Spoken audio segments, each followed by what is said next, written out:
The stars above us tonight have watched every step of our journey, from the flicker of the first fire to the rise of cities that glow like constellations on the earth. But before history began, before words, before memory itself, there was only survival. A world of ice, hunger, and hope, where a handful of humans learned to dream beneath those same stars. This is not just their story, it is ours. A story of endurance, of unity, and the fragile miracle that made us who we are.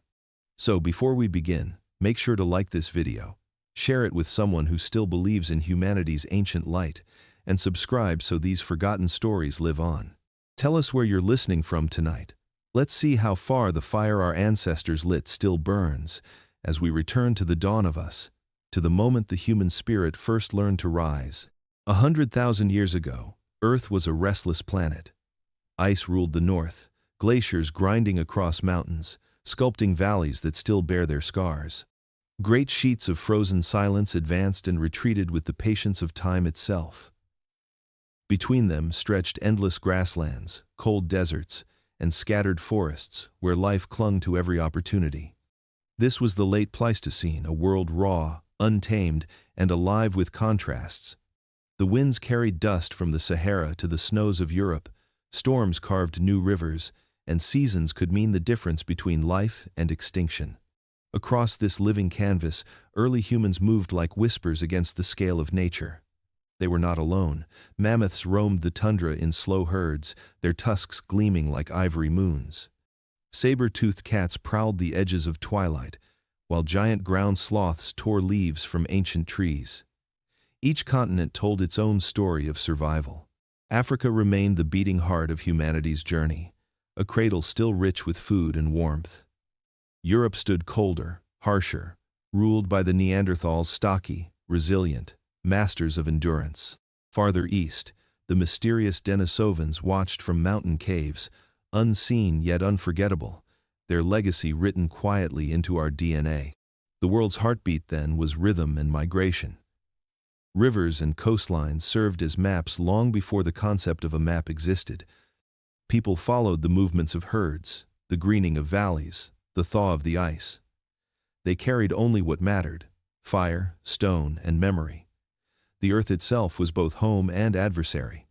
A sudden frost could erase an entire valley's worth of life. Yet, in that danger lay unity. To survive meant to belong to the clan, to the fire, to the hunt. There were no cities, no fields, no rulers. The human footprint was soft, vanishing with every rain. Yet these early wanderers shaped the world more deeply than they knew. Every trail they crossed, every shelter they built, every lesson passed from one generation to the next became part of humanity's invisible inheritance. As night fell over that ancient landscape, the stars glowed brighter than any torch. Beneath their light, small groups huddled close, listening to the wind move through grass and stone. They didn't yet have history, but they had something older: instinct, connection, and the unspoken knowledge that they were part of something vast. The world before memory was not silent. It was singing, and the song was the sound of survival. 100,000 years ago, the human story was not the story of one people but of many. Across 3 continents, 3 kinds of humans looked upon the same sky, breathed the same cold air, and faced the same relentless struggle to endure. They did not yet know each other's names, nor that their bloodlines would one day merge into one. But in the vast theater of the Ice Age, their paths were already converging. In Africa, where the sun burned through the haze of the savanna, Homo sapiens thrived. Their bodies were lean and long, built for heat and endurance. Their faces carried the spark of imagination, the same spark that would one day build cities, paint ceilings, and reach for the stars. They shaped obsidian blades with precision, tanned hides with care, and spoke in the rhythms of meaning. In their eyes glimmered curiosity, the quiet intelligence that could see not just what is, but what could be. Africa remained the crucible of adaptability, the place where survival met creativity and evolved into culture. To the north, in the deep cold of Europe, lived the Neanderthals. Their world was one of wind and stone, of ice that swallowed forests whole. They were shorter, stronger, their muscles dense as oak roots. Yet, they were no beasts of burden. They mastered fire, crafted tools as fine as any Homo sapiens, and buried their dead with care. In the flicker of torchlight, they too dreamed. Flint knives rested beside the bones of hunters, flowers laid upon the still forms of their kin. Their compassion was not a shadow of ours, it was its reflection. Farther east, in the high plateaus of Asia, the Denisovans moved silently through pine forests and mountain passes. Few traces remain of them, just fragments of bone, a child's tooth, a ghost of genetic memory hidden in our cells. Yet, through that whisper, science has revealed their reach. Their descendants live on in the highlands of Tibet, in the immune systems of islanders across Oceania, in every breath taken above the clouds. These three species were not strangers to one another forever. The ice and wind would bring them together, sometimes as rivals, sometimes as lovers, always as kin. Their unions were not mistakes of nature but the very mechanism of its continuity. Within their mingling lay the blueprint of us, the fusion of strength, endurance, and imagination that defines humanity today. The world they inhabited was vast, dangerous, and beautiful beyond measure. And though the glaciers have long since retreated, a trace of their breath remains in every human heartbeat.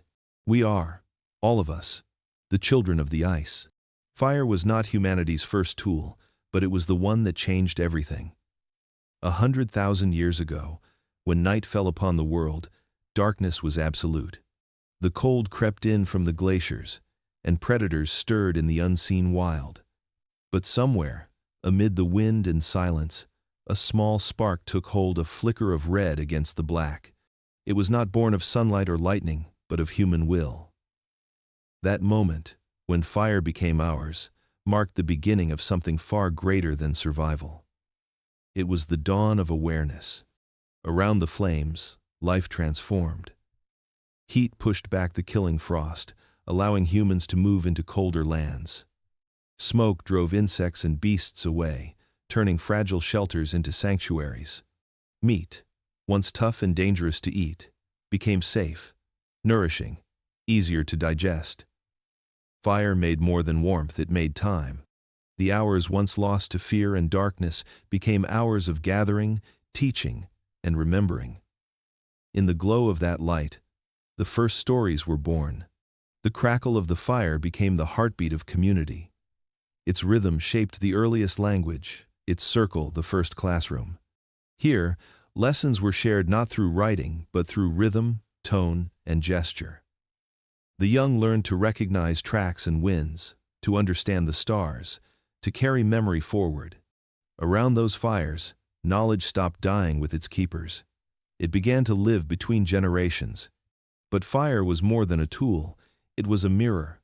Its light reflected the dual nature of humanity, creation and destruction bound in the same hand. With it, humans cooked, crafted, and cured hides. But they also burned forests to drive game, reshaped entire ecosystems, and wielded flame as weapon. Fire gave dominion, but also danger. In mastering it, humanity stepped into a new balance between power and responsibility. Scientists today see in that mastery the earliest signs of consciousness expanding.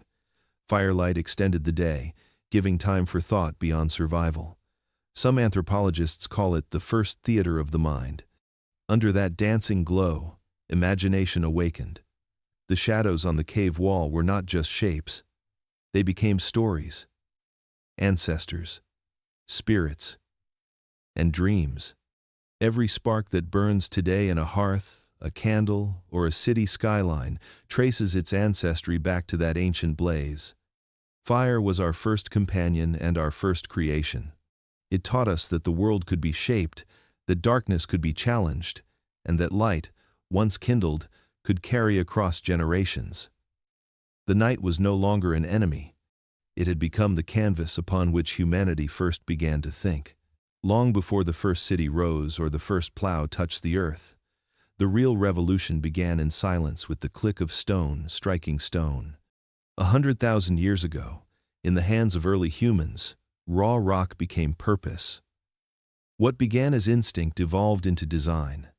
The shaping of flint, obsidian, and bone was not guesswork or luck. It was the first act of human engineering. These tools were the engines of survival, the extensions of thought, and the beginnings of technology itself. Across Africa, Europe, and Asia, ancient toolmakers worked with precision that would astonish even modern craftsmen. They understood the nature of stone, how flint splintered under force, how obsidian fractured into blades sharper than steel, how bone could be carved, polished, and hardened by fire. Each blow carried knowledge passed down through generations, angles memorized, techniques perfected by observation and repetition. Archaeologists have found evidence of planned sequences of strikes, each one calculated to reveal a specific edge or curve. It was the blueprint of invention written in stone. With these tools, humans reshaped their relationship with the natural world. Flint knives, skinned animals, and carved wood. Scrapers cleaned hides for clothing. Spear points extended reach and precision in the hunt. Bone needles stitched together the first garments, turning animal remains into protection against the cold. Through these creations, humanity expanded its influence across continents and climates. Every tool was a declaration that survival no longer belonged only to the strongest or fastest, it belonged to the clever. The Middle Paleolithic marks the moment when tools began to evolve faster than bodies. The human brain was now an instrument of innovation, capable of planning far beyond immediate need. A single toolkit could serve a lifetime, and its patterns could travel hundreds of miles through trade and teaching. This transfer of skill, the ability to replicate and refine, became the foundation of culture itself. Some archaeologists call these tools the first symbols of thought made physical. Each blade, each point, represents more than craftsmanship. It represents intention. It shows that humans were no longer adapting to nature, they were adapting nature to themselves. As fire glowed over the work of flint and bone, sparks danced in the air like thoughts made visible. The same hands that once scavenged now shaped the future. The world had entered a new rhythm, one driven not by instinct alone, but by ingenuity. In every chipped stone and carved bone lies the echo of that awakening, the sound of humanity learning, for the first time, to create its own destiny. The hunt was never a simple act of killing. It was a ritual of survival, a test of intelligence, and the heartbeat of community.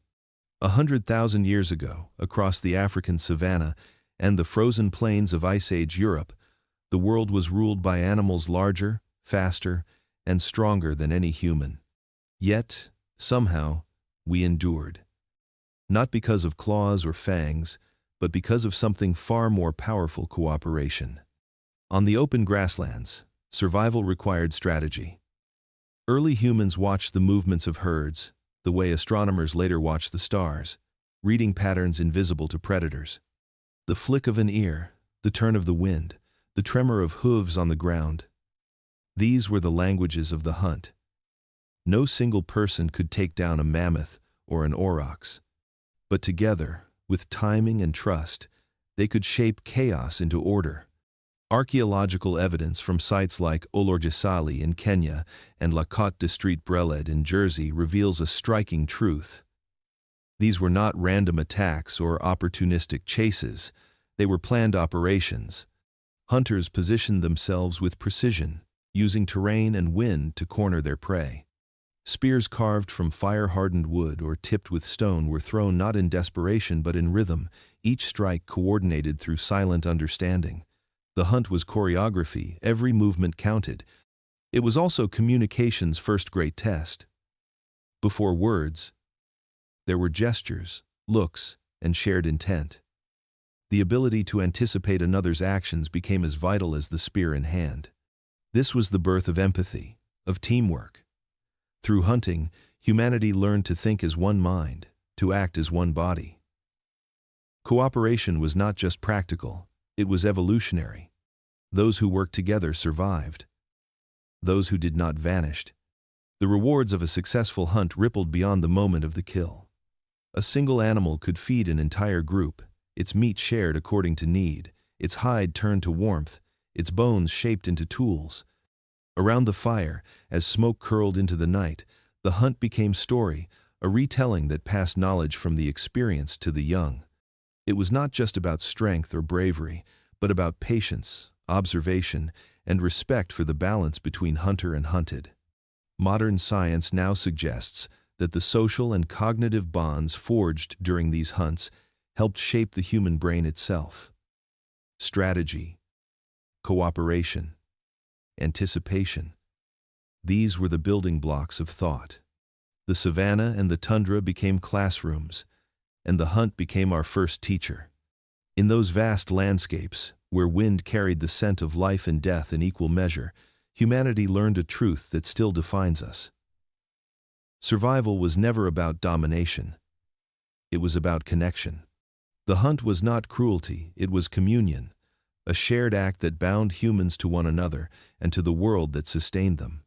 In the great rhythm of Paleolithic life, not every story was written in the hunt.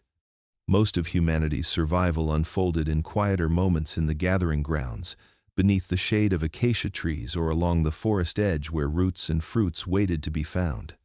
Here, the pulse of existence was steady, deliberate, and vital. The gatherers, often women and children, shaped the true foundation of human endurance. While hunters risked their lives for the uncertain prize of meat, gatherers sustained the group with consistency, variety, and knowledge that stretched deeper than memory. Across Africa's savannas, Europe's forests, and Asia's river valleys, these foraging networks mirrored the land itself. They understood where the tubers grew thickest after the rains, which berries ripened safely, and which insects carried the most nourishment. Their baskets were filled with roots rich in carbohydrates, fruits dense with vitamins, nuts bursting with fats and protein. It was not a diet of scarcity but of balance, a nutritional mosaic born of diversity.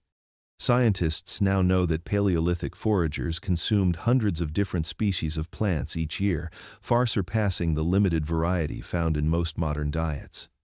For them, the land was not wilderness but memory. Each patch of soil, each cluster of trees carried the lessons of seasons past.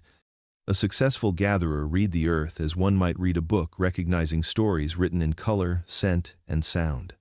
The buzz of bees meant nearby blossoms. The movement of birds revealed where figs had ripened. Even the tracks of small animals offered clues about where roots had been unearthed. Gathering was also an act of community. Children learned by watching, touching, tasting under careful guidance. Knowledge was passed from mothers to daughters, from elders to the young, forming an unbroken chain of survival wisdom. These daily rituals bound the group together more tightly than any weapon or hunt. The sharing of food was the sharing of trust. Archaeological evidence from sites like Border Cave in South Africa and Gesher Benot Yaakov in Israel reveals traces of this complex diet: charred seeds, cracked nuts, pollen grains embedded in ancient ash. They tell a story of people who understood the world not as a resource to conquer but as a system to harmonize with. While the hunt captured the drama of survival, it was gathering that ensured continuity. It demanded patience, observation, and collaboration, the quiet strengths that kept humanity alive when ice and drought tested the limits of endurance. In the gathering ground, humans learned to live with the earth, not against it. And it was in those humble exchanges between hand and soil that civilization's first whispers of balance were born. Long before the first words were spoken, long before language found its shape, there was communication. 100,000 years ago, sound itself was the bridge between minds. It began with breath and tone, with the rise and fall of a hum, a call, a rhythm that carried emotion long before it carried meaning. In the deep quiet of the Paleolithic world, these early sounds were more than noise, they were life preserved through connection. A mother's reassuring murmur, the alarmed cry of a hunter, the laughter that rippled through the group after danger had passed, each sound wove the invisible threads that held early humans together. Scientists now believe that the roots of language stretch back hundreds of thousands of years, to a time when gestures and glances were the primary instruments of thought. Before words, there were movements of the body, a hand raised to signal caution, a tilt of the head to show direction. meaning traveled through the eyes as much as the mouth. These gestures evolved into shared symbols, simple at first, but rich in nuance. Every look, every sound, carried intent. This was not yet speech, but it was understanding. As the human brain expanded, so did the capacity to imagine. Communication began to move beyond the immediate moment. Sounds no longer described only what was happening. They began to represent what had happened, or what could happen. This shift was monumental. It marked the birth of abstract thought, the ability to share memory and prediction. Around the firelight, when the world outside fell silent, people began to mimic the growl of a predator, the beat of hooves, the rhythm of rain. In these imitations lay the seed of storytelling, the moment when language stopped being merely practical and became creative. It was through these early exchanges that empathy was born. To communicate required more than intelligence, it required imagination.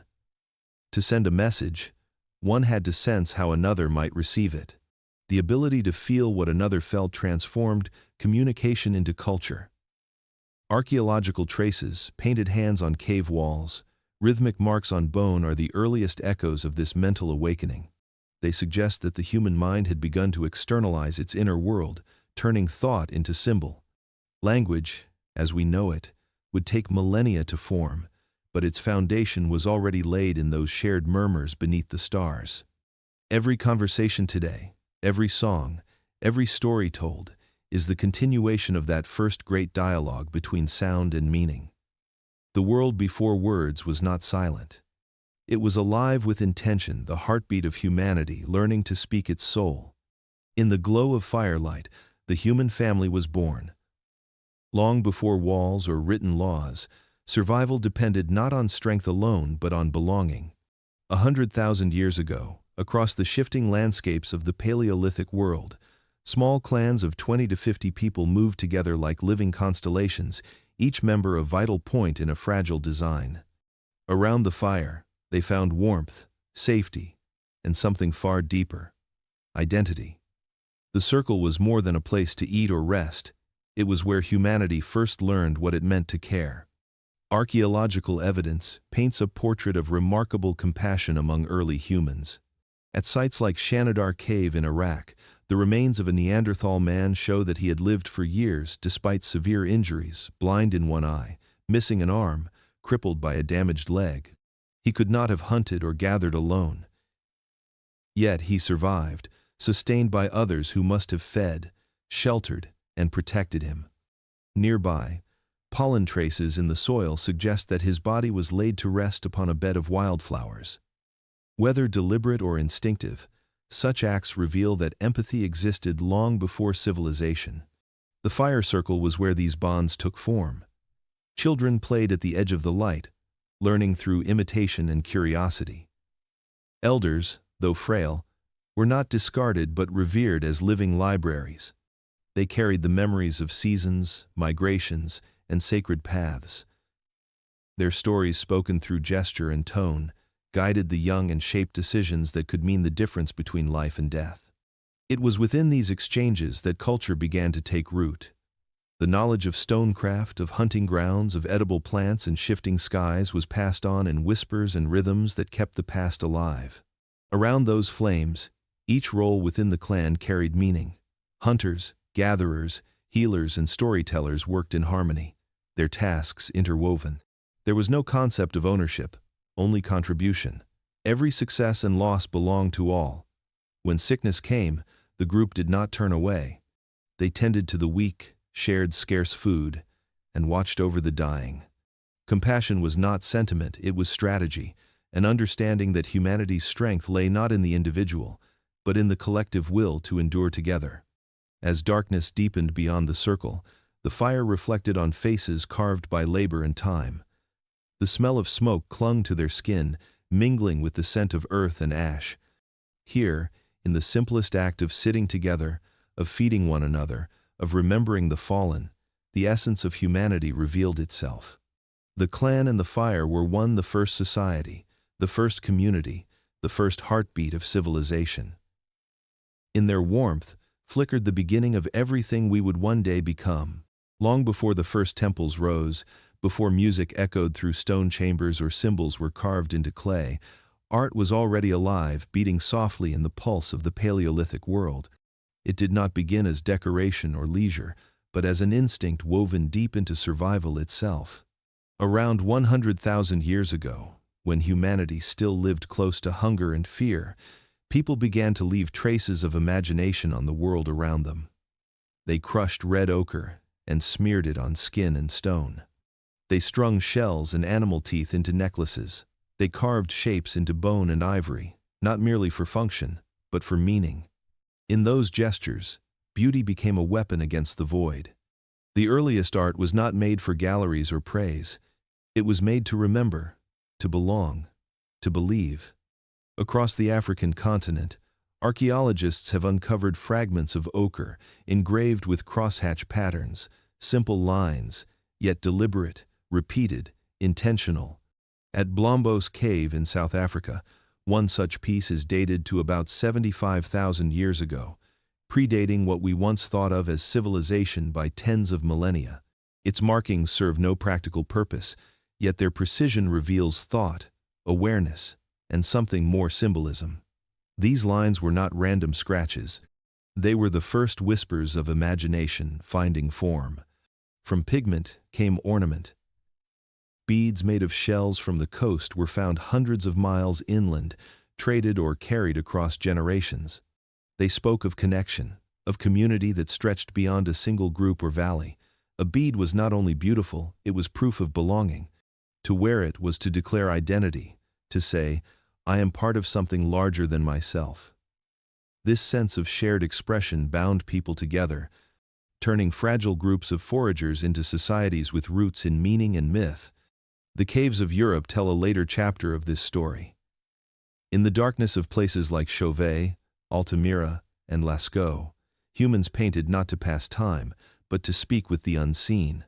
Torches flickered against the walls as hands pressed pigment into stone, forming horses that ran, mammoths that thundered, and bison that breathed through shadow. These images were alive, layered over years, generations even. They were not mere portraits of animals, they were prayers, memory, and story combined. Through art, humans began to make sense of a world that often seemed beyond comprehension. But art's power went beyond the spiritual. It shaped survival itself. A painted wall could serve as a lesson, recording migrations of herds or the seasons of abundance.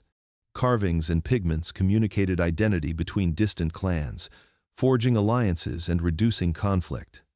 In a landscape filled with danger and uncertainty, art gave people something constant, something worth protecting. It became the first language of resilience. Scientists now believe that creativity evolved alongside cooperation. Those who imagined could plan, those who told stories could unite, and those who shared symbols could survive together. In the simple act of marking stone or wearing color, early humans declared that they were more than bodies struggling against the elements, they were minds shaping meaning from chaos. As the firelight flickered across cave walls, the paintings glowed like visions from another world. And in truth, they were. They marked the threshold between survival and consciousness, between existence and understanding.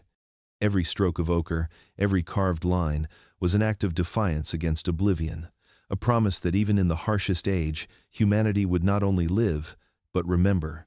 The art of survival was not about beauty alone. It was about continuity, faith, and the unspoken belief that to create was to endure. Long after the hunters vanished and the fires went out, their colors still shone through the darkness, a message written in pigment and stone, telling us that even at the edge of extinction, humans found a way to dream. When the sun slipped below the horizon 100,000 years ago, the world transformed. The warmth of daylight surrendered to a realm ruled by eyes that glowed in the dark. For early humans, night was not just a time of rest. It was a battleground of sound, shadow, and instinct. Every rustle in the grass, every distant growl, carried the promise of death. The Paleolithic Earth belonged to predators, and humanity survived by learning to listen. Lions and leopards prowled the African plains, their senses sharper than any weapon humans possessed. In Europe, saber-toothed cats and giant hyenas ruled the cold steppes, their calls echoing through the darkness like thunder made of hunger. These animals did not fear humans, they hunted them. Fossil evidence shows deep claw marks on ancient bones, skulls pierced by teeth, and shelters that served as both refuge and tomb. For hundreds of thousands of years, our ancestors were not the top of the food chain, they were prey among predators. Yet it was in this constant tension that the human mind began to evolve. Fear became a teacher, shaping perception, reaction, and imagination. The human brain learned to anticipate danger before it arrived, to recognize patterns in the environment that separated safety from death. A broken branch, a shift in the wind, a sound out of rhythm, these were signals that meant survival. Over generations, this awareness became hardwired, fine-tuning senses and sharpening memory. Fear was not weakness, it was adaptation. The night also forged community. Alone, no human could withstand the jaws of the wild. But together, around the fire, light pushed back the unknown. Fire did more than provide heat, it drew a boundary between predator and prey. Its smoke and glow became a sanctuary, a circle of safety amid chaos. The group gathered close, listening to the sounds beyond the light's edge. It was here, in that thin space between terror and relief, that early humans began to weave meaning into fear.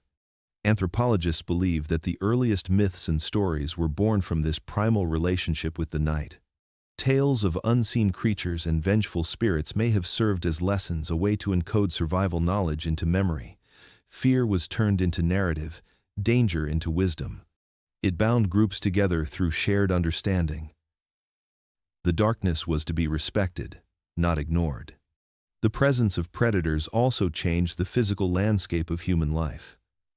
Camps were built on high ground, caves became sanctuaries, and vigilance became habit. Children were taught to stay near the fire, to sleep lightly, to listen. Even the structure of human sleep evolved into cycles of alertness, a pattern shaped by ancient anxiety. Every cautious instinct that still stirs in us, the unease in the woods at night, the shiver at a sound we cannot see, is the echo of those millennia spent as hunted beings. But fear did more than keep humanity alive. It gave birth to imagination. In the shifting shadows, the human mind learned to fill the void with story and meaning.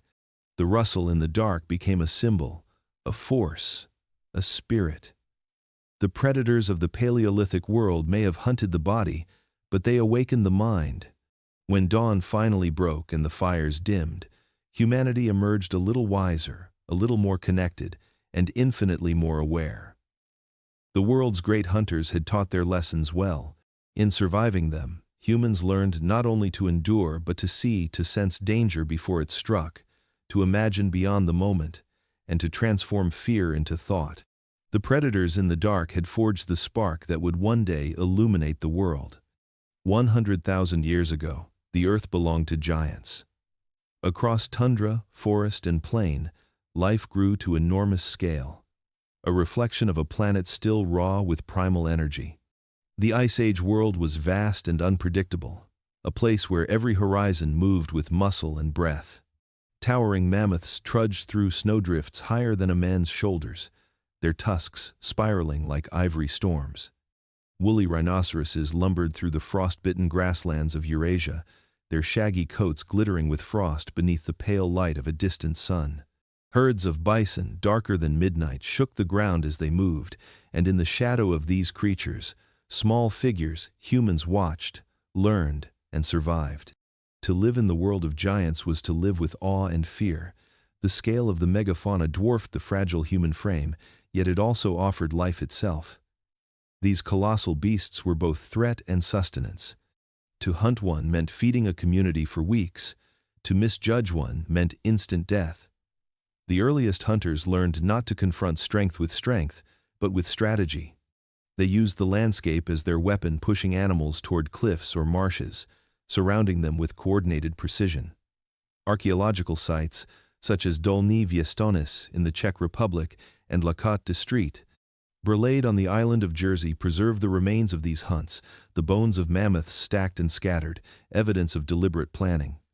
But humans were not merely takers from this ancient kingdom. They were observers of its balance. They watched how the herds migrated with the seasons, how predators followed in their wake, and how the land itself pulsed in cycles of plenty and scarcity. This understanding forged a deep respect for nature's rhythm. Every hunt was a negotiation with the wild, a dance between life and death where nothing was wasted. The meat sustained, the hides clothed, the bones became tools, and the tusks were carved into symbols of reverence. The relationship between humans and these titans was not conquest, it was coexistence. The world of giants also shaped the human imagination. Around fires, stories would have formed about the spirits of the mammoth or the thunder of bison hooves that signaled renewal. To the human mind still finding its voice, these massive creatures were more than food. They were embodiments of power, endurance, and mystery. Even tens of thousands of years later, as the Ice Age drew to its close, these animals remained in human memory, their images etched on cave walls and carved into ivory figurines. Their likenesses were among the first art ever made, proof that reverence came long before religion. Yet this golden age of giants was fragile. The same forces that had created it, climate, abundance, and isolation, would eventually undo it. As the world warmed and ice sheets retreated, the balance began to shift. Grasslands shrank, forests spread, and the great herds dwindled. Some species vanished quietly, others violently, their bones left as silent testaments to a changing earth. Without the giants, the landscape felt emptier, yet also safer, more manageable, more human. Still, something of that ancient awe remains within us. When we imagine dragons or beasts of legend, we are remembering the world as it was a world where humans walked in the company of giants and measured themselves not by dominance, but by endurance. In their shadows, humanity learned humility, courage, and the meaning of survival, and though their bones lie buried beneath layers of time, their presence still lingers in our imagination, echoing through every story of power, strength, and wonder that we tell. The world of giants may have vanished, but it left behind the memory of our first understanding, that we were small, but not powerless, fragile, yet unbreakable, alive in a world far greater than ourselves. There were times when the world itself seemed to hold its breath. The rains would fail, the rivers would shrink, and the sky would turn to a pale, merciless gray. Across continents, grass withered, herds vanished, and silence replaced the songs of abundance. For the people of the Paleolithic world, this was the great test, the seasons of scarcity, when survival depended not on strength, but on ingenuity, endurance, and unity. 100,000 years ago, climate was a living, shifting force. Ice advanced and retreated with ruthless rhythm, reshaping entire landscapes in the span of a lifetime. A valley that once teemed with animals could, within a generation, become a frozen desert. These cycles of drought and frost did not merely challenge humanity, they forged it.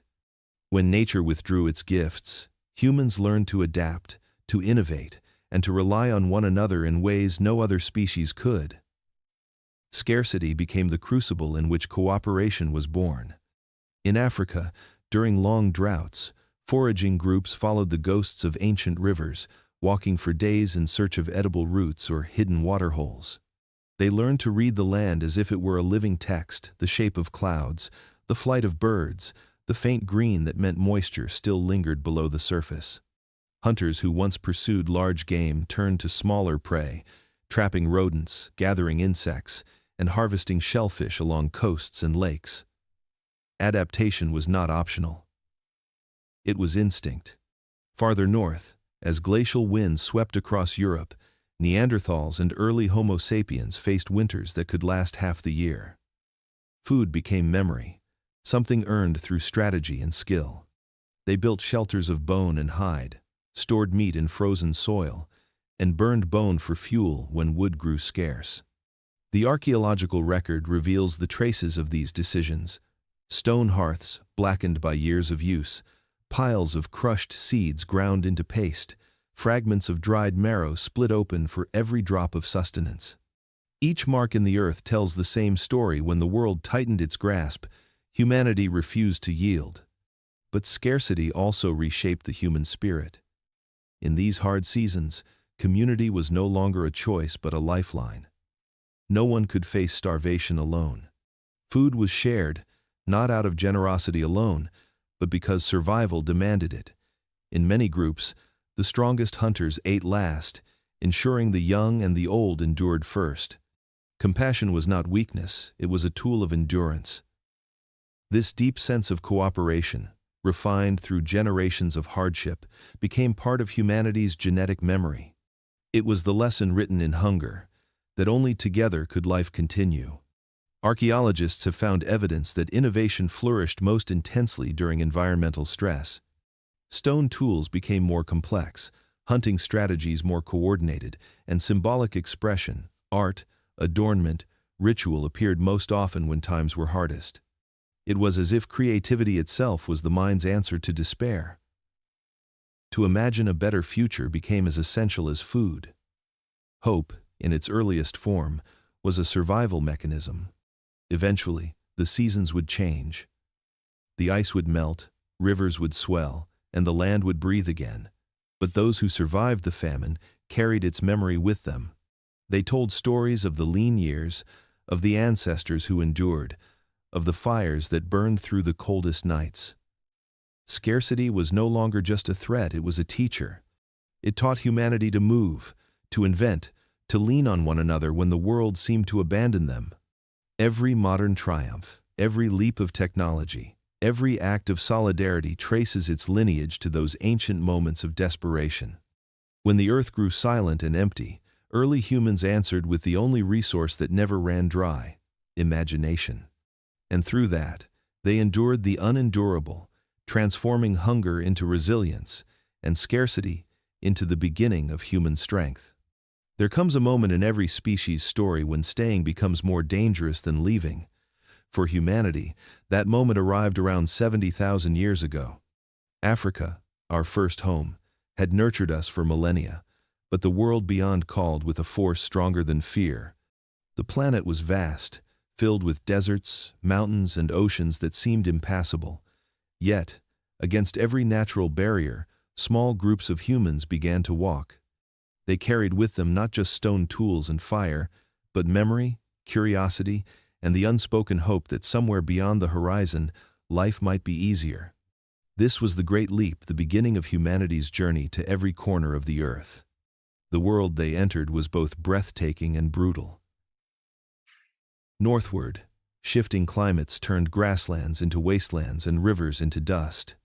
The Red Sea shimmered like a barrier of glass, yet perhaps in a moment of lowered tides or daring improvisation, people found a way across rafting on driftwood, wading through shallows, or crossing a narrow strait. Once beyond, they followed the shorelines, tracing the edges of continents where food and water were more predictable.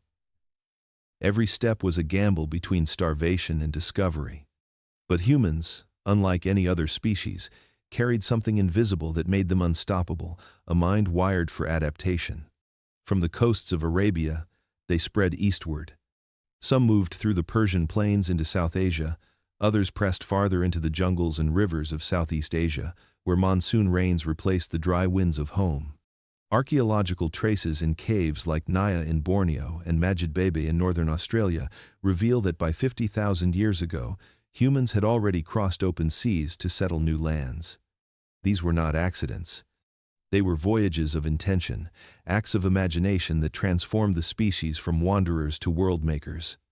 To the north, across Europe and the Near East, they met cousins who had arrived earlier. Neanderthals and Denisovans, each adapted to their own corner of the planet.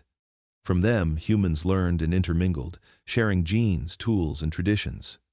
These meetings were not simple encounters of conquest or replacement. They were exchanges that shaped the human genome itself. Modern DNA still carries echoes of these ancient unions, reminders that migration did not just spread humanity, it intertwined it. The journey was not without loss. Many who set out never returned. Droughts, volcanic winters, and glacial storms wiped out whole lineages, yet others endured, moving ever farther. By 40,000 years ago, humans walked the forests of Europe and hunted reindeer beneath auroras. By 20,000, they crossed the frozen land bridge of Beringia into the Americas, stepping onto continents no human had ever seen. In less than 50 millennia, a blink in geological time, our species had circled the world. Migration was more than movement. It was transformation. It demanded innovation in clothing, shelter, and tools. It required social bonds that could withstand hardship and distance. Fire became portable, language grew more complex, and memory became map. Through migration, humanity learned to turn uncertainty into opportunity, to see every new horizon not as an end, but as a beginning. Even now, the same restless pulse beats within us. It is the echo of those first travelers who gazed across unbroken deserts and endless seas and chose to go anyway. Their footprints, fossilized in sand and ash, trace the shape of courage itself. They were not just escaping hunger or chasing prey, they were chasing possibility. And in doing so, they remade the earth in their image. The Great Leap was not simply the expansion of a species, it was the awakening of its destiny. From that first step out of Africa began the story of humanity's unending journey, a story of endurance, exploration, and the boundless curiosity that still drives us to seek what lies beyond the horizon. When the first modern humans stepped into Ice Age Europe around 45,000 years ago, they found a world already claimed by another kind of human. The Neanderthals had been there for hundreds of millennia, masters of the cold, the hunt, and the rhythm of the seasons. Their fires burned in caves overlooking frozen valleys. Their tools were sharp, their shelters strong, their communities tight. For too long, history would remember them as brutish and doomed, creatures outpaced by our superior minds. But the bones and stones they left behind tell a different story, one of kinship, intelligence, and shared humanity beneath the same Paleolithic sky. The world they inhabited was harsh beyond imagination. Glaciers carved through the heart of the continent, and herds of mammoth, reindeer, and bison moved like living storms across the plains. Yet the Neanderthals thrived in this landscape. Their bodies were built for endurance, shorter, broader, powerful. Their lungs were vast, their hands precise, their minds as capable of planning as our own. Archaeological sites from Spain to Siberia reveal an intricate life. Hearths built with care, tools shaped with purpose, pigments prepared from minerals, and jewelry crafted from shells and animal teeth. They were not scavengers but engineers of survival. When Homo sapiens arrived, the two species stood face to face. For thousands of years, they shared this frozen stage, sometimes clashing, sometimes coexisting, and at times, joining together. The evidence of interbreeding is written into our very DNA. Every human alive today carries the echo of Neanderthal blood, a silent testament to encounters that were not merely violent but intimate. Through this blending, genes for immunity, skin adaptation, and metabolism passed into our lineage gifts, from those who had mastered the cold long before we came. Yet their world began to shrink. Climate oscillations grew more extreme, and food grew harder to find. As our ancestors spread deeper into Europe, they brought with them new tools, wider social networks, and perhaps most powerfully, an imagination that allowed for myth, strategy, and innovation at scale. But it was not a story of superiority alone. The Neanderthals were not replaced overnight. In some valleys, they persisted for thousands of years after Homo sapiens had arrived, adapting and enduring until the earth itself turned against them. Their extinction was gradual, not sudden, a slow fading rather than a violent erasure. The last known Neanderthal communities survived in isolated pockets of southern Europe, their fires burning long after the first modern humans had filled the continent with song and story. Even in their final years, they showed the same signs of empathy that defined all human life. Fossil remains show healed fractures and care given to the injured. In Shanidar and La Chapelle aux Saints, the dead were laid in deliberate positions, sometimes with traces of flowers or animal bones nearby. These were acts of reverence, not instinct. They speak to a people who, like us, felt the weight of loss and the mystery of death. To imagine them as primitive is to misunderstand ourselves. The Neanderthals were not an evolutionary mistake. They were another branch of the same tree, strong and intelligent, who walked with purpose under the same stars. Their legacy endures not just in our genomes, but in the very concept of what it means to be human. To create, to adapt, to love, and to remember. When the last of them vanished around 40,000 years ago, the world grew quieter, a little emptier. But their story did not end, it continued in us. In every fire we light, in every tool we craft, in every act of kindness we share, the Neanderthal lives on. They were never strangers. They were our neighbors, our kin, and our reflection in the long mirror of time. High in the mountains of Central Asia, where the air thins and the clouds brush the edges of snow-covered peaks, the remnants of an ancient mystery waited in silence. For tens of thousands of years, no one knew they had ever existed. Their homes had crumbled into dust. Their faces vanished without record. Their voices erased from time. Yet within the cold walls of a Siberian cave, a fragment of bone no larger than a thumb revealed one of the greatest hidden stories of the human past. The story of the Denisovans. They were discovered not through tools or paintings, but through the quiet language of DNA. In 2008, scientists found a small finger bone in Denisova Cave, deep in the Altai Mountains. It seemed ordinary, a child's fossil lost among layers of stone, but when sequenced, the genetic code told of a lineage distinct from both Neanderthals and Homo sapiens. Here was another kind of human, one that had lived, thrived, and vanished without leaving a visible trace. The discovery shattered the simple story of human evolution. The world that had once seemed divided between us and them was suddenly more crowded, more intertwined, more complex. The Denisovans were elusive by nature and by geography. The regions they inhabited, Siberia, Tibet, Southeast Asia, were harsh and vast, places where time preserves bones only by accident. But their legacy did not end in the ground. It continues in the living. Fragments of their DNA are found today in millions of people across the globe, especially among indigenous populations of Oceania, Melanesia, and parts of East and South Asia. This means that long ago, when Homo sapiens journeyed eastward out of Africa, they met these mountain dwellers not as enemies, but as kin. They shared fire, they shared shelter, and they shared blood. Through that connection, Denisovan genes entered our species, an inheritance invisible to the eye yet vital to our survival. Some of those inherited traits still shape us today. The gene variant EPAS1, for example, helps modern Tibetans thrive in low-oxygen environments, a gift from ancestors who had already mastered life at altitude. Other Denisovan genes influence our immune system, giving resistance to certain pathogens. They were teachers written into our biology, guiding us across landscapes where only the strong and the adaptable could endure.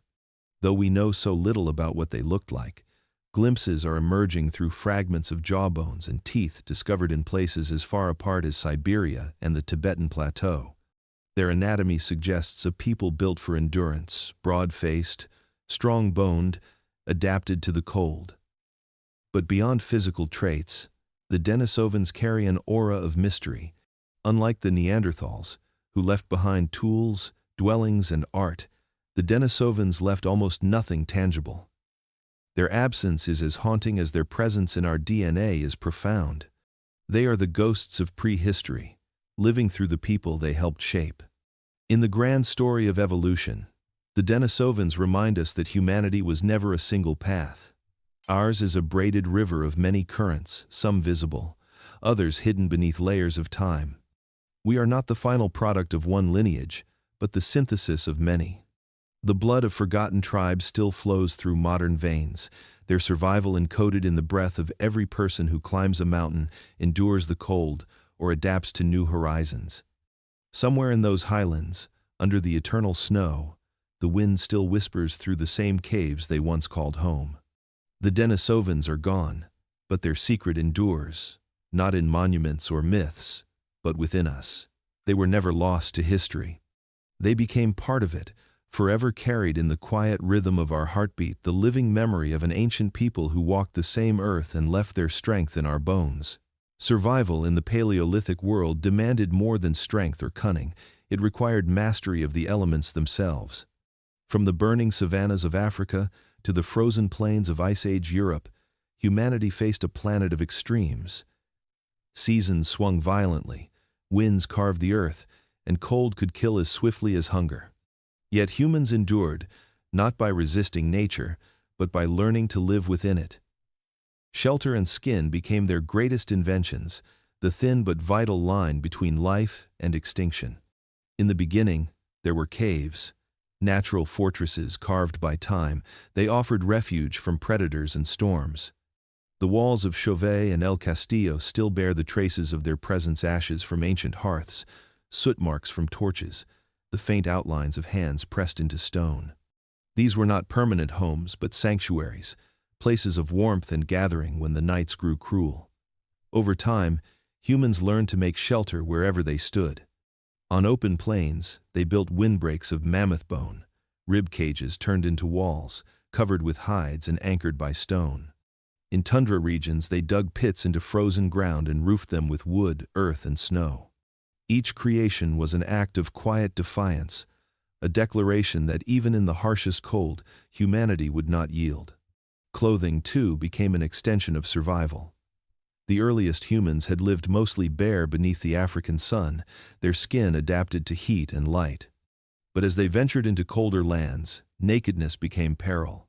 Archaeological evidence from sites in Siberia and Central Asia suggests that as early as 100,000 years ago, humans were sewing animal skins with bone needles, using sinew as thread. Every stitch represented ingenuity, born of necessity. The hides of reindeer, mammoths, and bison became second skins, insulating, waterproof, and layered against the wind. Clothing turned the body into a mobile shelter, allowing people to migrate farther, hunt longer, and survive in climates no primate had ever conquered before. This mastery over cold was not only practical, it was symbolic. By taming the environment, humans began to separate themselves from it. Fire, shelter, and skin transformed them into architects of their own safety. Yet these inventions also demanded collaboration. To build a dwelling, one needed hands and skill. To tan a hide, knowledge and patience. Communities learned to share labor and wisdom. Elders taught how to shape bone tools, how to smoke hides, how to find warmth in the smallest ember. Each generation carried this knowledge forward, improving it, refining it, ensuring that the next would face the cold with greater strength. What began as survival became identity. The choice of furs, the decoration of hides, the arrangement of shelters, these became expressions of culture. In some groups, colored ochre stained the edges of clothing. In others, beads or teeth adorned seams, turning necessity into art. Even in hardship, humans found ways to create beauty from function, to make life more than endurance. Today, when we wrap ourselves in coats and walls, we carry the legacy of those first inventors who refused to freeze. Their shelters may have been temporary, their clothing primitive, yet they achieved something monumental. They conquered the cold without conquering the world around them. They learned to adapt, not to dominate. Every roof, every garment, every spark of comfort that shields us from nature is an echo of that ancient triumph. As night fell over the Ice Age plains, firelight flickered through the seams of hide and bone. Outside, the wind howled across the frozen earth, relentless and indifferent. But inside, warmth lived. Humanity had built its own microcosm of safety, a small defiant light in the endless dark. Shelter and skin were more than inventions, they were symbols of resilience, proof that even in a world of ice, the human spirit would always find a way to endure. Long before medicine had a name, before herbs were catalogued or wounds stitched with knowledge, there were healers. They walked among the hunters and gatherers of the Paleolithic world, armed not with instruments or formulas, but with instinct, empathy, and an understanding born from observation. 100,000 years ago, life was perilous. A broken bone, an infected cut, or a fever could mean death. Yet, remarkably, many survived injuries that should have ended them. Their recovery was not luck alone, it was care. Archaeological discoveries tell the story. In Shanidar Cave in modern-day Iraq, the skeleton of a Neanderthal man reveals that he had been gravely injured. One arm lost, ribs crushed, blindness in one eye. Yet he lived for years after his wounds had healed. Someone must have tended to him, fed him, protected him. The same is true of Homo sapiens from other Paleolithic sites. Skulls show signs of healed fractures, teeth lost and gums worn smooth by years of survival, evidence that their clans did not abandon the weak. Compassion had become an evolutionary advantage. To care for others was to strengthen the group, to ensure that knowledge and experience endured. Healing began where necessity met curiosity. Plants were not only food but medicine. Ancient humans learned that the same forests that could poison could also heal. Leaves that numbed pain, roots that soothed inflammation, and clays that stopped infection became tools of survival. The residue of yarrow and chamomile plants still used in herbal medicine today has been found on Neanderthal teeth. This was no accident. They knew.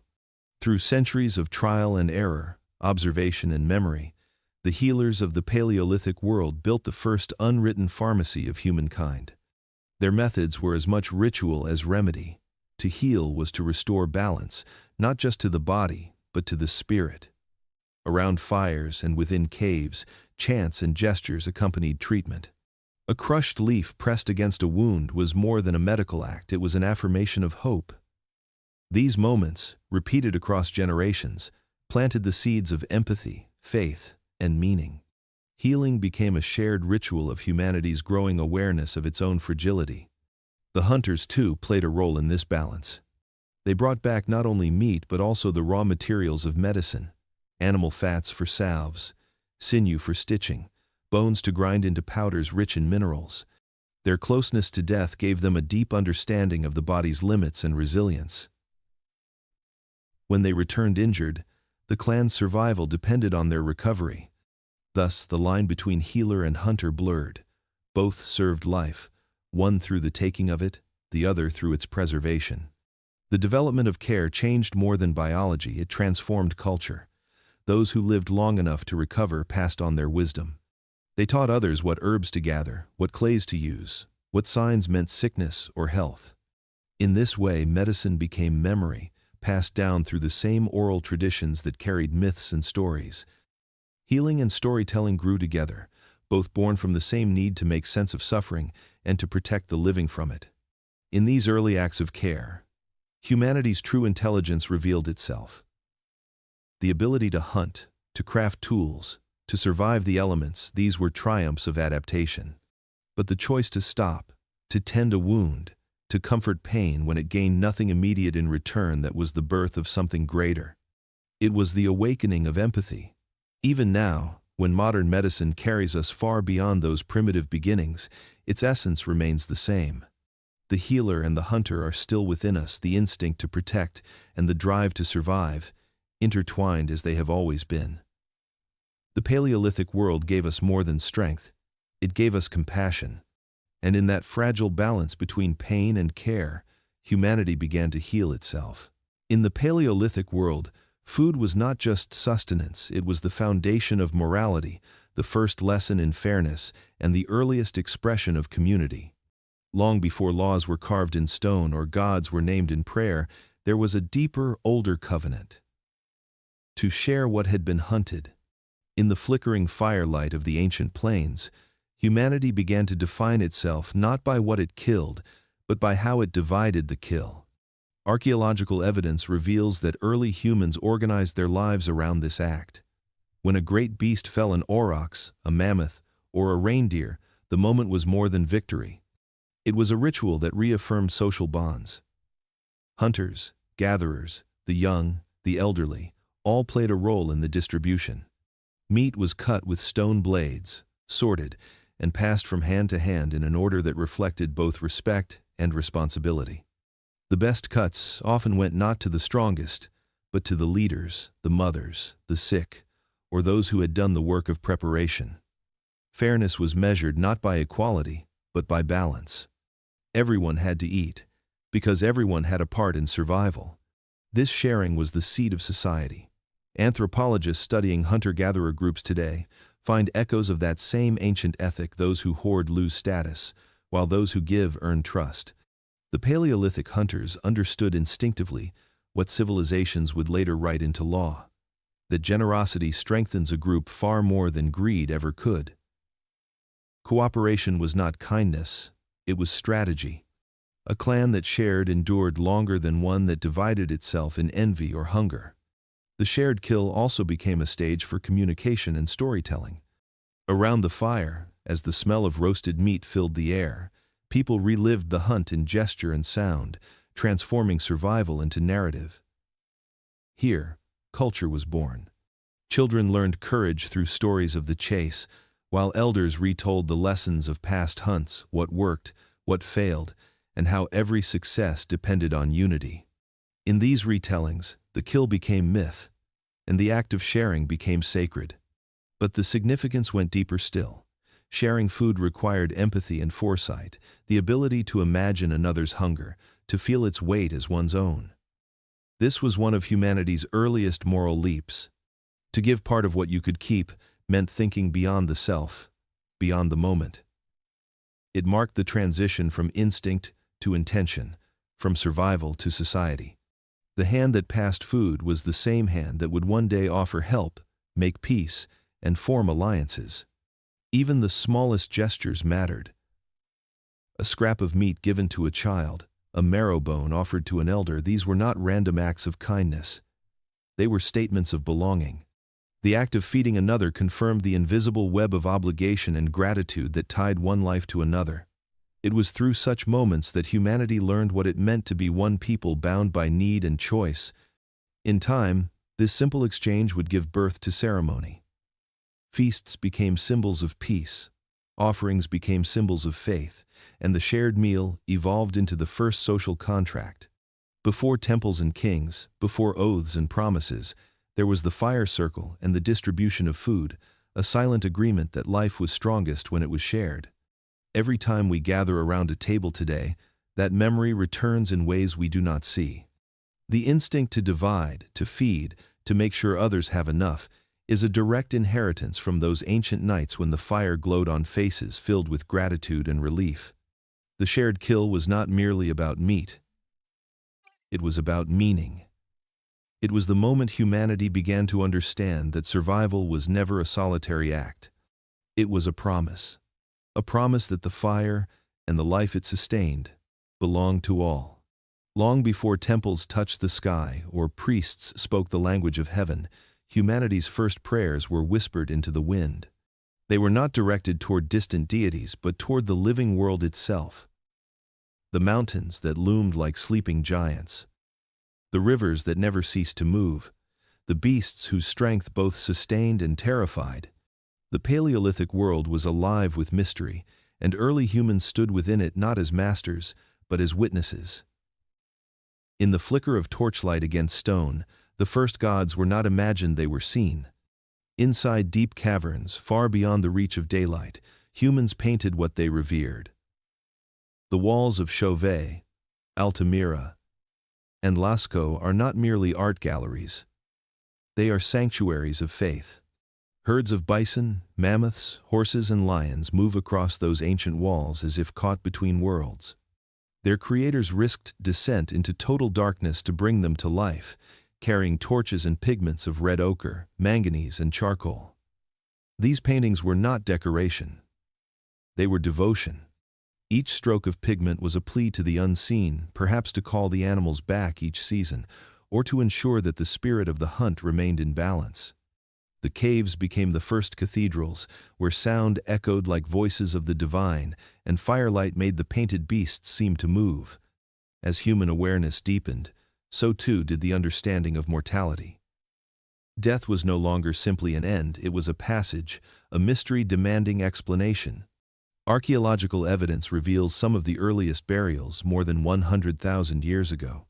At Shanidar, Qafse, and School, bodies were carefully laid in graves, sometimes sprinkled with ochre, sometimes accompanied by tools, flowers, or animal bones.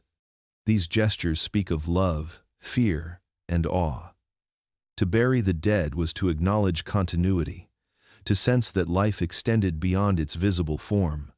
In these early rites lay the seed of spirituality, the birth of belief that something greater than flesh and bone endured after death. The natural world became the first scripture. Thunder was the voice of power. Fire was a living spirit. The hunt was both gift and sacrifice. Animals, once mere prey, became sacred messengers.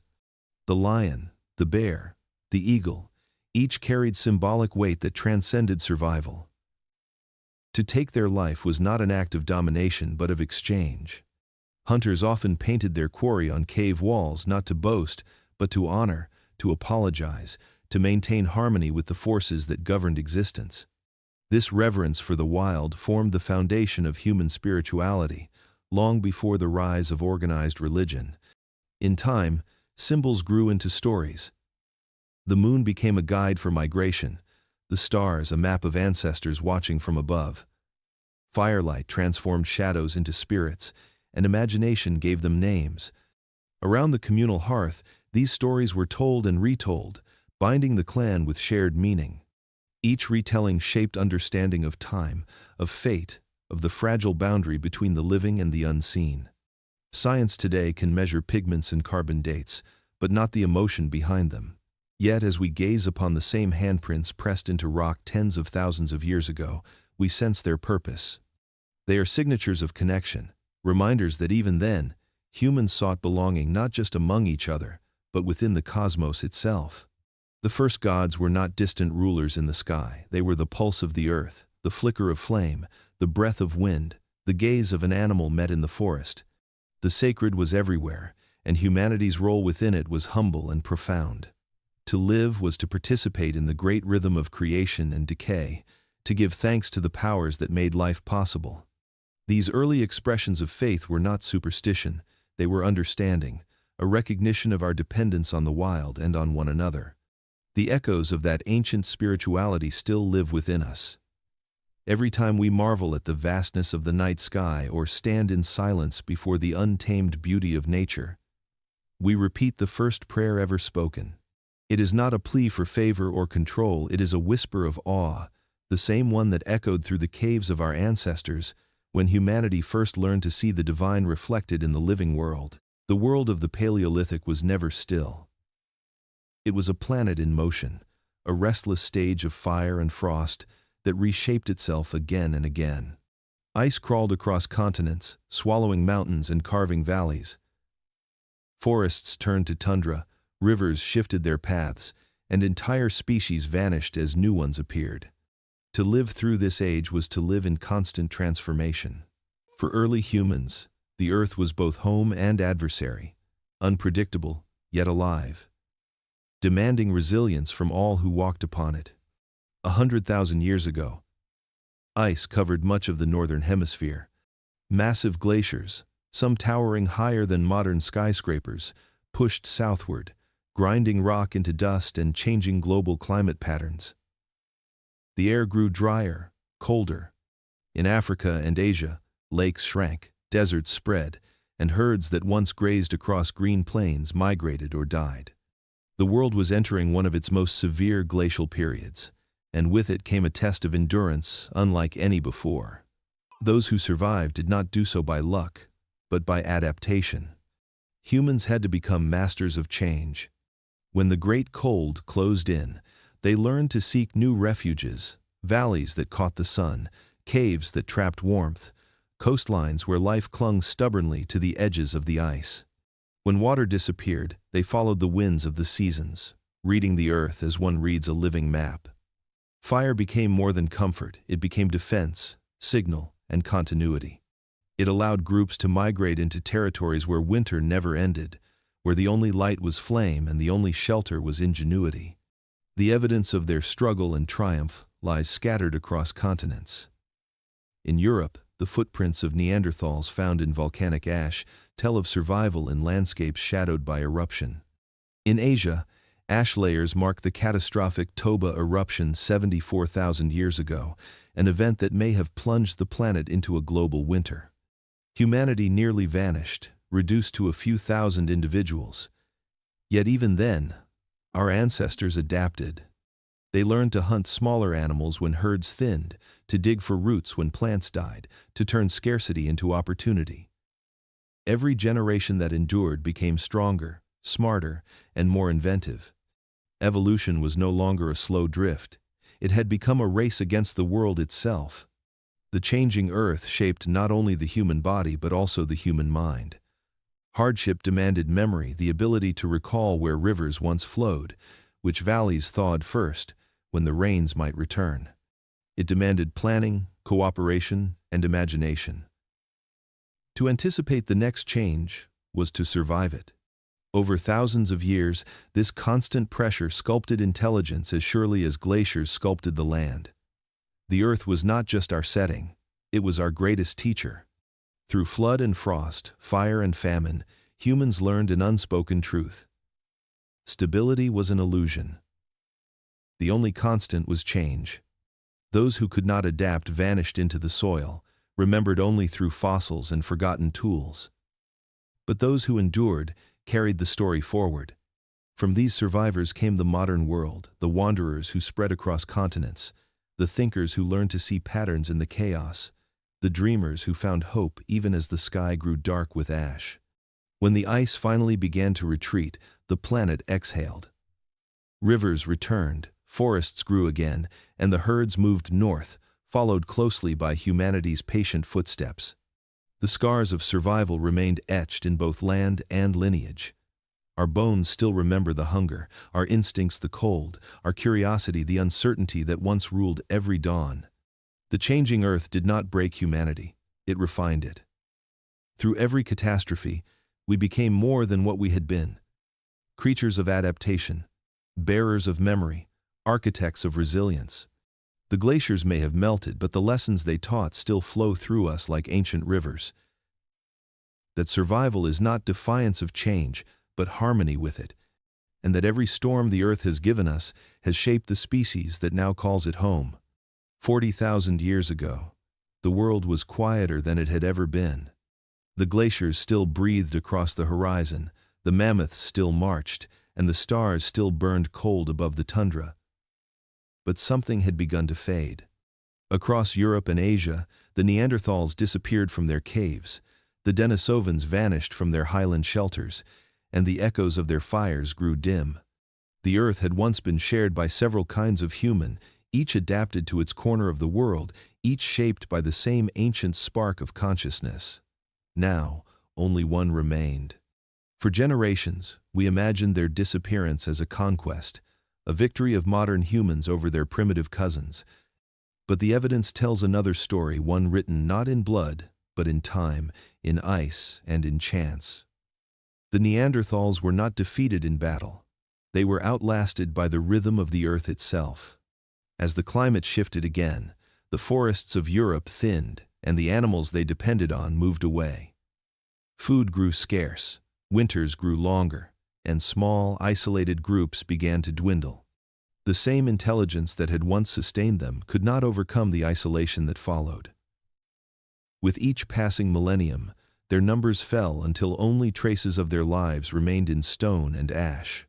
The Denisovans faced their own quiet ending. High in the mountains of Central and East Asia, they had endured where others could not, adapted to thin air and frigid winds. But survival at the edge of the world was fragile. As glaciers advanced and climates swung between heat and frost, their numbers, too, dwindled. Yet they did not vanish completely. They left their inheritance hidden where no archaeologist could see it inside the blood of the living. Modern genetics reveals their survival in our DNA, in the people of Oceania, in the highlands of Tibet, in the immune systems of Asia. They are gone, yet they remain, woven invisibly into the tapestry of humanity. The extinction of our kin was not a single moment, but a gradual fading, like embers cooling in the dark. In some valleys, Neanderthals and Homo sapiens lived side by side for thousands of years. They hunted the same prey, sought shelter from the same storms, and even shared their fires. In those moments, the boundaries between species blurred. They mated, they exchanged tools, they exchanged ideas. The story of humanity's rise is not a tale of victory. It is a story of blending, of absorption, of inheritance passed quietly through generations. The last Neanderthal campfires likely burned in the caves of southern Iberia, flickering weakly as the Great Cold returned. For them, extinction did not come with violence or catastrophe. It came with silence. A few families, then a few children, then none. But even in that ending, they left a legacy far greater than we once imagined. Their genes live within us, influencing our bodies and our minds.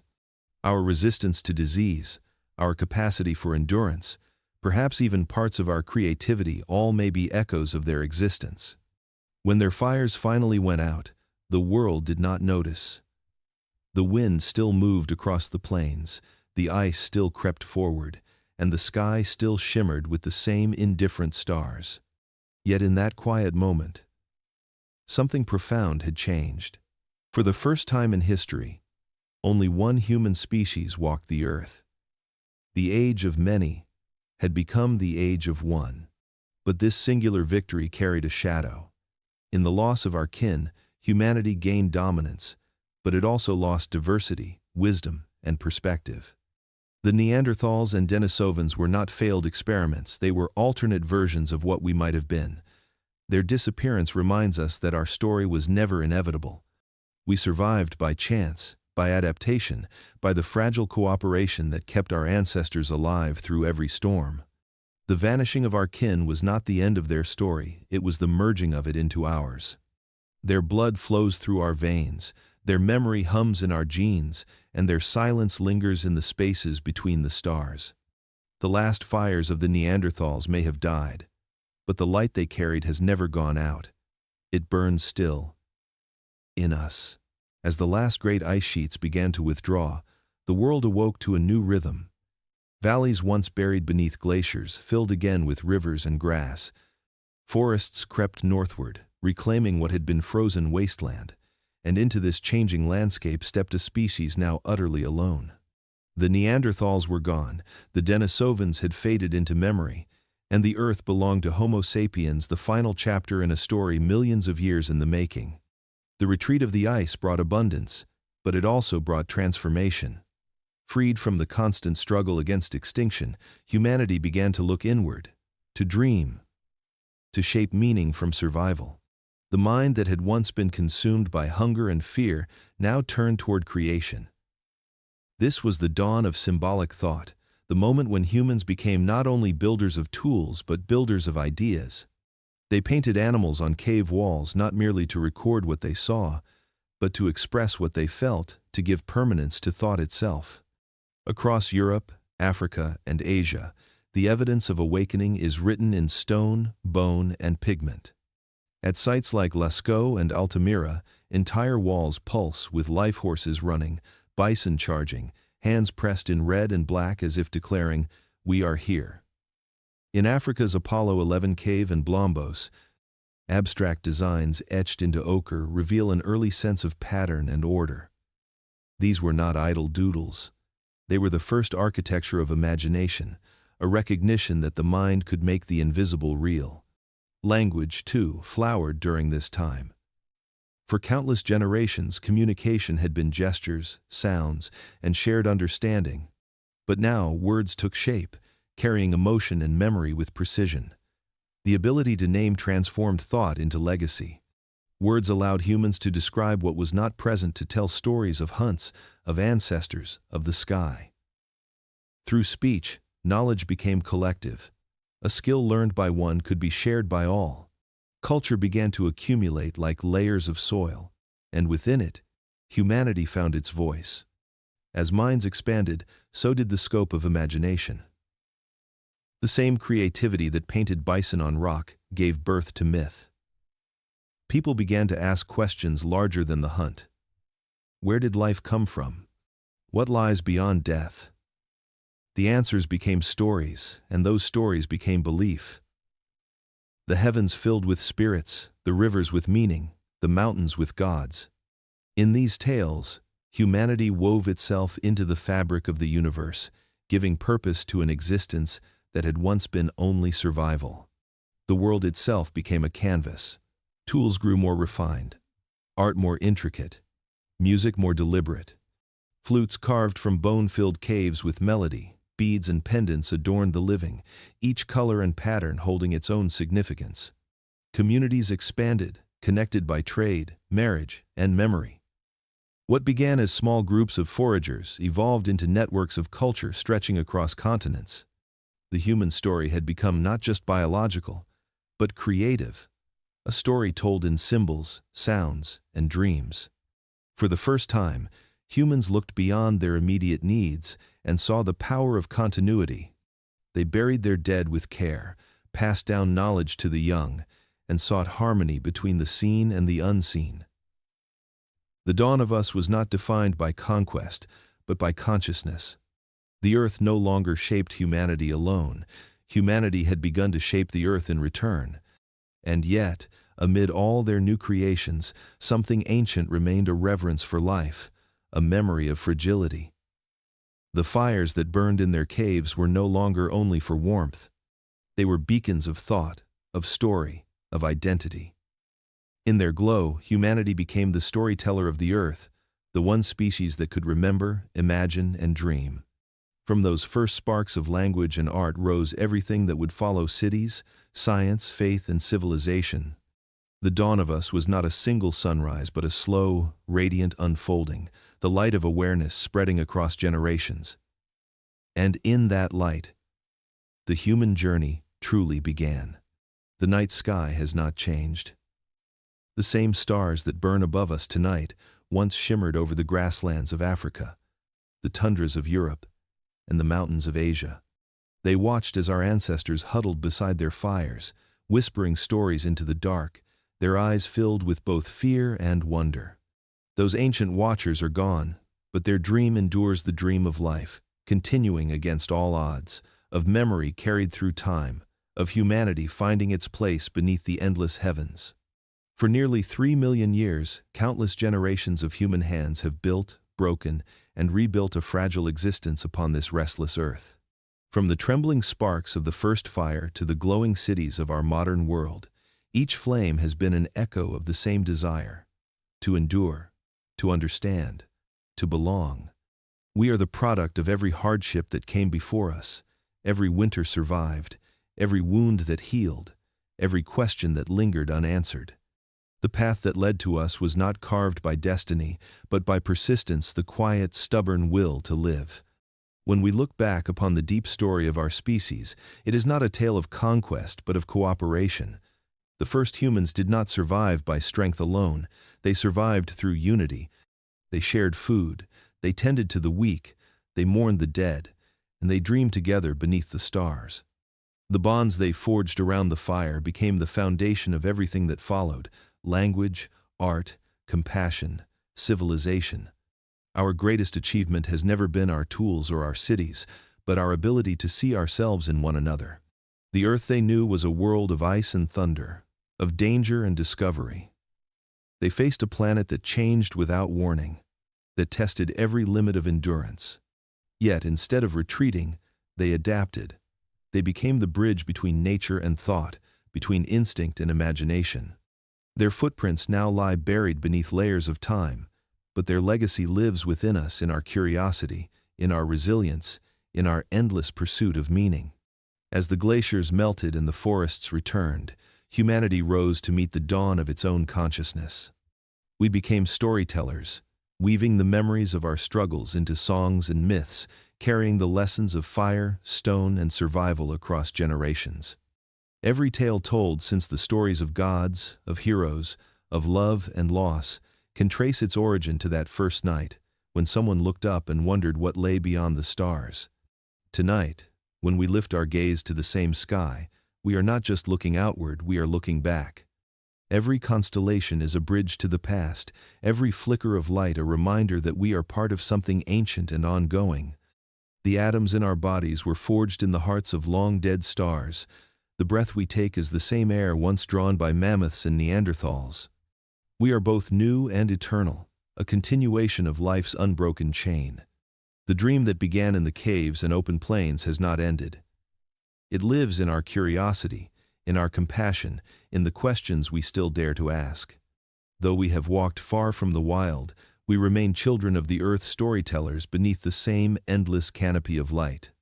As the camera pulls back and the stars stretch across the silent horizon, one truth becomes clear: the miracle of our existence was never guaranteed.